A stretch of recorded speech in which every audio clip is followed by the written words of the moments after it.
अगर साधु संतों को पूछो कि हम क्यों भारतीय जनता पार्टी को वोट दें।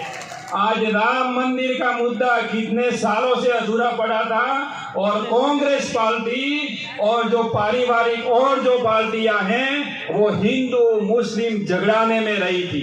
उनको जाकर पूछो। अगर उनसे आगे जाना है तो कश्मीर के हिंदुओं ब्राह्मणों को जाकर पूछो कि हम क्यों भारतीय जनता पार्टी को वोट दें।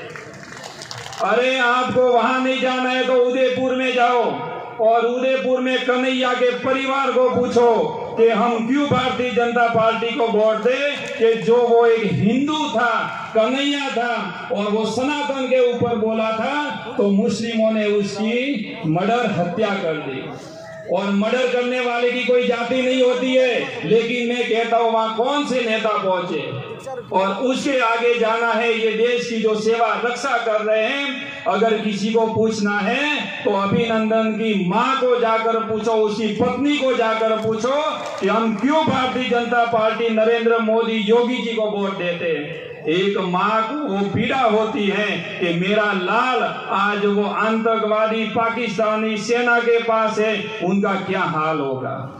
मित्रों, मैं आपको यही कहता हूं कि काम तो होता रहेगा, नियम है, कानून है, एमएलए को जो ग्रांट मिलती है उसके हिसाब से काम होता रहेगा। मेरे मोहल्ले में, मेरे गांव में, मेरे पंचायत में काम नहीं हुआ तो भाई अपनी दूसरी पंचायत में हुआ होगा।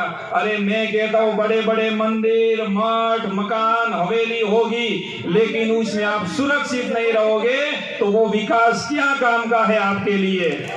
तो इसलिए मैं आपको कह रहा हूं कि पूरा राम जी भाई साहब को अपने विजय बनाना है। और मैं दूसरी बात करूं, पूरा राम जी को क्यों बनाना है। कल मेरे एक मित्र माइक में बोल रहे थे, आप सबने सुना होगा कि अगर जो जिला नहीं बना तो उनके लिए भाई पूरा राम जी का दोष है। मैं कहता हूं पूरा राम जी का थोड़ा सा भी दोष नहीं है। उनकी वजह मैं आपको बताऊं कि हम सब ने पूरा राम जी भाई साहब को कहा कि विधानसभा में हम नहीं बोल सकते, आप बोल सकते हो, तो आपके बीच में पूरा राम जी ने हाँ भरी और विधानसभा में काला कपड़ा बांधकर एक पूरे भारत में ऐसा बंदा था कि उनके जैसा कोई न मिले ऐसा कार्य अपने लिए किया। और वो कह रहा है आपने मुझे 15 साल से अंदर बिठाया था। अरे भाई आपके कार्य होगा तो बिठाया होगा। आज मैं कहता हूँ आपको गाय को सुरक्षित रखनी है, जोर से बोलो, गाय को सुरक्षित रखनी है, अपने सनातन धर्म को सुरक्षित रखना है तो एक काम करना है, 25 तारीख के दिन भारतीय जनता पार्टी को वोट देकर भाई श्री पूरा राम जी को विजय बनाना है। आप कहोगे कि वोट तो है पूरा राम जी एमएलए का और बात करते हो नरेंद्र मोदी, अरे नरेंद्र मोदी जी योगी जी का, एक योगी जी उत्तर प्रदेश में है, वो एक गुंडा कह रहा था, मवाली कह रहा था, हाथ जोड़ के गुजराती पुलिस को कह रहा था भाई साहब आप मुझे यूपी मत भेजोगे, अगर मैं वहां गया तो मुझे वो जीने नहीं देगा। और क्या पता भगवान ने क्या किया, वो प्रभु मेरे राम जाने कि यूपी में गाड़ी जाते ही पलटी खाई और वो मर गया।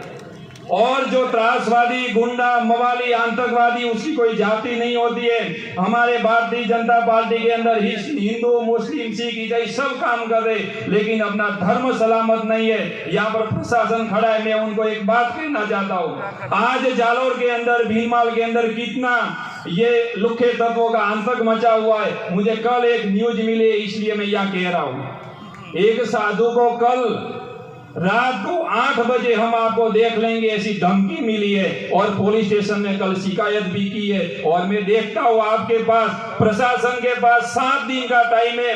अगर आप उसके ऊपर जो कार्यवाही नहीं करोगे तो जरूर आपको इसका परिणाम भी भुगतना पड़ेगा। जब तक एक साधु सुरक्षित नहीं रह सकता है आपसे, तो जनता को आप कैसे रखोगे। एक साधु ने ऐसी बात की, आप क्यों ऐसी बात कर रहे हो, तो उन्होंने कहा हम आपको 8 बजे रात को देख लेंगे। तो कहीं न कहीं हमारा प्रशासन भी मजबूर है कि वो कार्य नहीं कर सकता है। तो आपके बीच में इतनी बात करता हूं कि 25 तारीख के दिन एक मैं भगवा होकर आपके पास झोली फैलाता हूं पूरा राम जी के लिए और भारतीय जनता पार्टी के लिए, मोदी जी, योगी जी के लिए। पूरा राम जी का लास्ट चुनाव ये लास्ट चुनाव है, उन्होंने हाथ जोड़ के कहा है कि 30 सालों से मुझे वोट दे रहे हो और मेरी लाज रखिए, तो लास्ट बार भी एमएलए के लिए मैं आपके पास मेरे लिए लास्ट वोट मांगने आया हूं। तो 25 तारीख के दिन भाई श्री पूराराम जी को, भारतीय जनता पार्टी को वोट देकर हम विजय बनाए, ऐसी आपके पास अपेक्षा।